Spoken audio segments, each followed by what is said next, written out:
અત્યાર સુધીમાં તમે કેટલી લાશો બહાર કાઢી? બારી કાઢી 1.5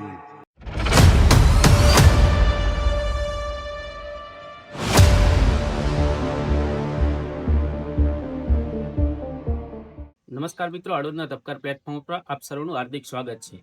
મિત્રો, આજે રાણેકપર ગામના ગોધા બાપા મારી બાજુમાં બેઠા છે. એમની સાથે થોડીક વાતચીત કરવી છે. એમનો પરિચય આપું તો જ્યારે એક વખત એસડીઆરએફ એનડીઆરએફની ટીમો જ્યારે સરકાર પાસે નથી ત્યારે કોઈ ડૂબી ગયું હોય પાણીમાં, તળાવમાં, કૂવામાં, કેનાલમાં, તો એને બહાર કાઢવા માટે એ સેવા પૂરી પાડતા હતા ગોધા બાપા. ગોધા બાપાએ અત્યાર સુધીમાં કેટલી લાશો પાણીમાંથી બહાર કાઢી છે અને એમની શું શું સેવાકીય પ્રવૃત્તિ છે તે આજે આપણે એમની સાથે વાતચીત કરવી છે. બાપા, સ્વાગત છે હળવદના ધબકારમાં તમારું. અત્યાર સુધીમાં તમે કેટલી લાશો બહાર કાઢી? બારી કાઢી 1.5 165 જેવી. એમાં 3 જીવતા નીકળ્યા હતા. 3 જીવતા, 2 હળવદમાં અને એક તો ટીમડી ની બે હતી મોરબી.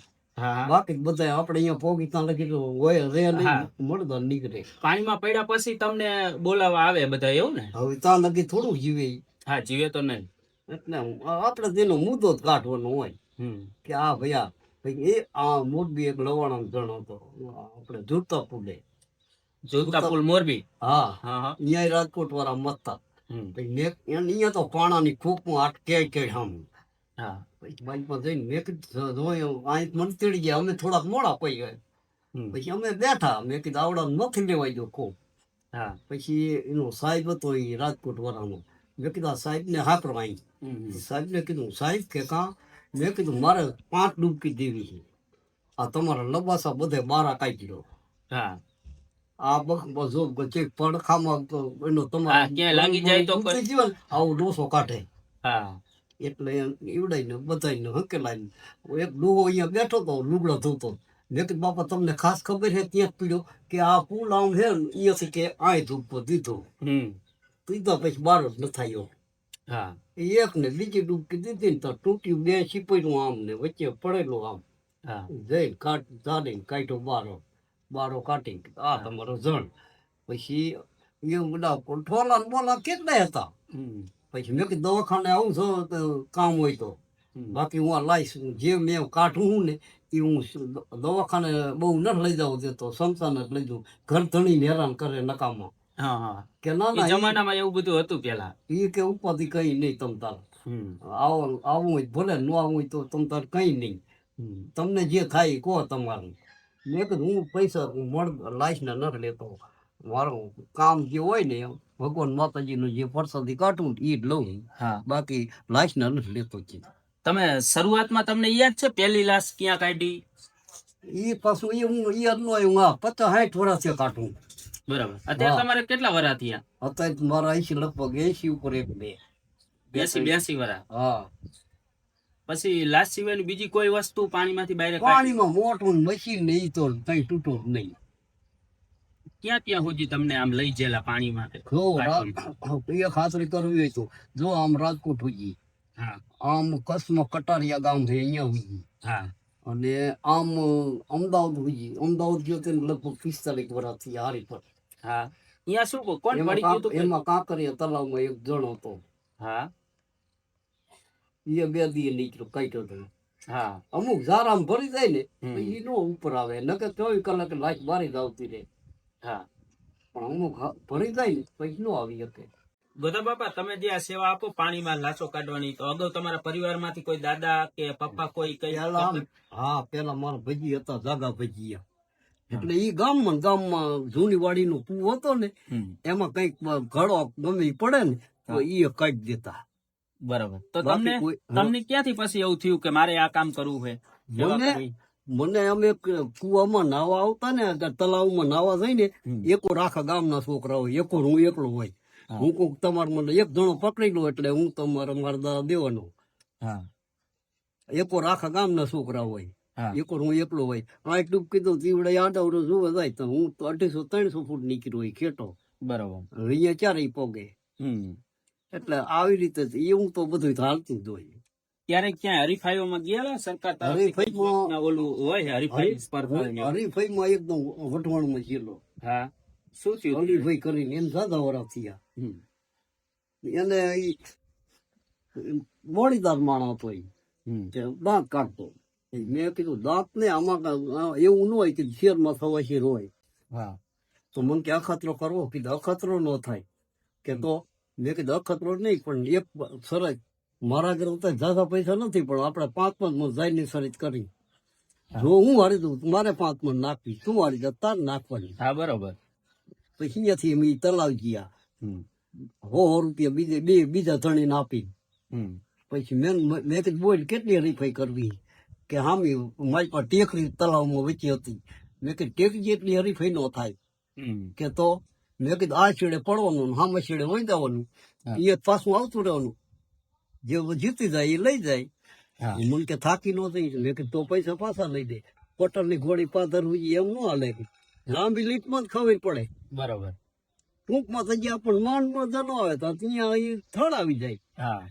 એમાં એકા બીજો આગળ પાછળ હોય જ, પણ લાંબી લીટમાં ખબર પડે.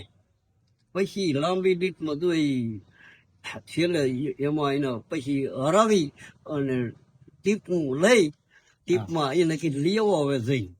પછી બારો નીકળીને એ જાય નાખી. પછી માધાવાઈમાં પેલા વેલો ઉતરો છે શરતમાં, તેદુનો શરતમાં નથી જતો. એટલે આ શરત લગાવી હતી ક્યાં, વાયમાં લગાવી હતી કે નદીમાં? વાયમાં, નદી માધાવાઈ જે રહી ને, હા એનો રાહડો હોતા આવે. બરોબર. હા એમાં પાણી કાઢી સહી મેન નાખી હતી, મેન મેં કાઢી.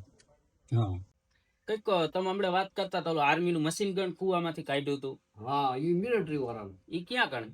એ અમારા ગામ ઈવડે પેલા અમે પેલા દી 8 કુવા જોયા. હા તે દી નહોતું કઈ.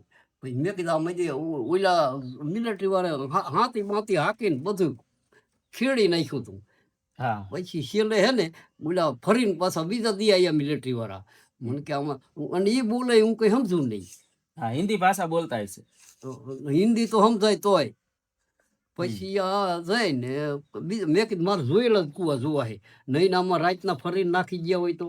હા એ પેલો કુવો મૂક્યો ને બીજા કુવે 20 ફૂટ ખેટો હતો તો પીળું દેખાણું. પછી ગાલીને અડ્યો નહીં હું. મેં કીધું આમાં કારતૂસ હોય ને આપણું આંગળું બાંગળું અડી જાય ફૂટે તો ઈટણા એટલી બધી ખબર ન પડતી.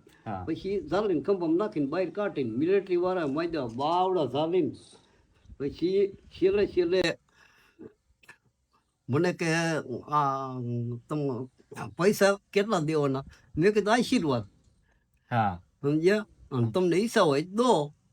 પછી ઈટાણે તો ઝાઝા પૈસા નહોતા આપ્યા, પણ તે પછી એ મિલિટરી વાળો સાહેબ હતો MP નો કંઈક સમરસિંહ એવું કંઈક નામ હતું એનું. અને કેમ્પ નંબર હતો 130.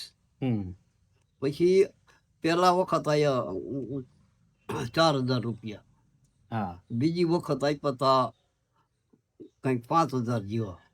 એમ કરીને 3 હપ્તે થઈને 10-12-13 હજાર રૂપિયા જેવું એનું આવ્યું હતું. આર્મી વાળા આપ્યા હતા. હા તમે કુવામાંથી મશીન ગન ગોતી દીધું એટલે. હા અને પછી તો એ સાહેબ ને રિટાયર થવાનું હતું. હા એટલે જે એના ગુનેગારો જે હતા ને એને જો માને તો ભડાકે દે. એટલે માનતા નહોતા ને અહીંથી નીકળી ગયું ને પછી ઈવડાઈ નાખી રે ગયા. 3 હપ્તે એના પૈસા આવ્યા હતા. ટૂંકમાં એ મશીન ગન કુવામાં નાખી દીધું એટલે કોઈ ચોરીને નાખી દીધું હતું. મિલિટરી વાળા જ હોય, બીજા કોઈ ન હોય. બરાબર. હા નકે તેમ માનો પેલા દી ન હોય. પેલા દી ગટર જ હતો મારી પાસે. એક લોટાનો ગટર જ આવો હતો. હા અને ઓલું 20 ફૂટ ખેતે જ દેખાણું કે આ પીડ્યું જો. તમે કોઈ માણસને કાઢવા ગયા હોય ને એ અંદરથી જીવતો હોય તો કઈ મુશ્કેલી પડી હોય એવું કઈ ખરું? ના આપણને એનો અડે કઈ ન પડે. પણ ક્યાંક ક્યારેક હું જેટલે મળતું હોય ને ગમે એના કોઈ દી રાઢું બાંધતો જ નથી. હાથમાં જ લઈને આવતું રહેવાનું. પગ હાથમાં આવે પગ ઝાલીને ઊંધા માથ લાવવાનું. હાથ આવે હાથમાં આવી જવાનું. જઈ ત્યાં હાથમાં આવી જાય જઈ ત્યાં ઝાલીને લેતું આવવાનું. પાણી બધું ન લાગે. તમે 165 જેવી લાશો અત્યાર સુધીમાં પાણીમાં કાઢી. એ સિવાયના કોઈ જાનવર કોઈ એવું કઈ કોઈનું પડી ગયું હોય? જાનવરનું એક ટમરિયાની હોય, એક ગાવડું ભરવાનું. હા એને તો અહીં માથામાં અહીં લગાવ્યું હોત મને. મારી પાસે મારી પાસે ફરતું તો બુઢી નતું એ. પછી ઈવડાઈ કે મને કે આમ મેં કીધું તમે એક કામ કરો. પછી એ પેલું રાંઠું નાખ્યું મેં. રાંટો નાખીને આમ ગાના શીંગડે પોગીને ને પછી ઓલા મેં કઈ કેળે મારું બાંધેલું હતું ને મેં કીધું આને એવું ઢીલું ન પડવું દેતા હતા. હા પછી ગાડીઓ વારે ને મોડિયામાં નાખી દીધે.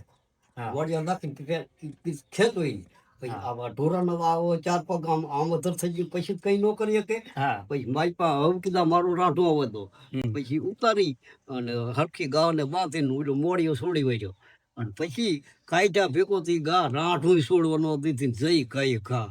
હા પાણીમાં તમારે આમ કેટલીક મિનિટ રહી શકો પાણીમાં? રહેવાનું કઈ નહીં, મારે જવા આવવાની જ ખૂબી છે. રહેવામાં વધીને 2 મિનિટ વધારે. 2 મિનિટ સુધી પાણીમાં રહી શકો. હા, બે મૂળ એની એક વખત સ્પીડ વધારે એમ? ખાલી એક જ વખત આમાં પગ ગાડી દીધો હતો ને હા તેથી 5 મિનિટ રોકાણો લે. 5 મિનિટ સુધી પાણીમાં ને પાણીમાં. તેથી પગ ફસાણો તો તમારો? પગ ફસાઈ ગયો તો?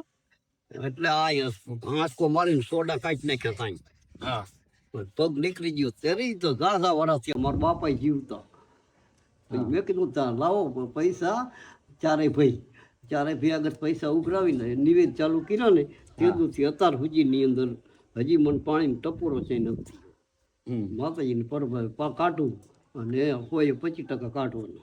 માતાજીને એટલો હા. નિવેદ જે થતું હોય તે. હમ. અને બાર ગામથી લોકો તમને ઘરે લેવા આવતા? ફોન તમારી પાસે એવી સુવિધા તો કઈ હતી ને? ના જ્યારે નજર મારી હતી ત્યારે હું સાયકલ લઈને અહીંયા ઘીરે આવે ને ત્યારે હું ઘીરે જ ન રહેતો.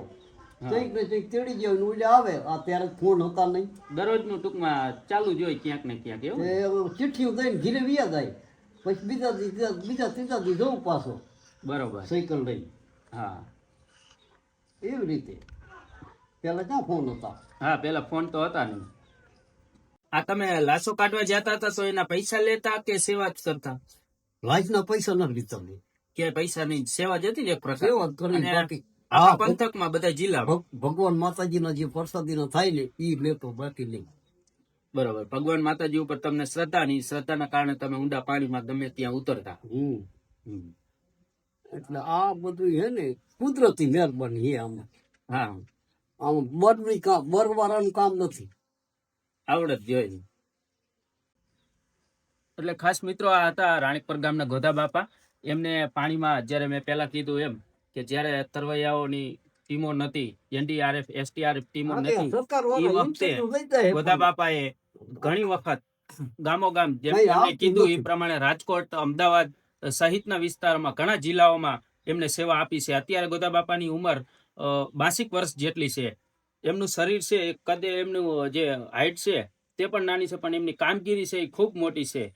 શારીરિક રીતે એમને જોવા જઈએ તો કુદરતે આ શરીરની બદલે એમને એક બક્ષિસ આપી છે અને એ બક્ષિસ ખૂબ લોકોને ઉપયોગ આવી છે. 165 જેટલી લાશો જે એમને પાણીમાંથી બહાર કાઢી.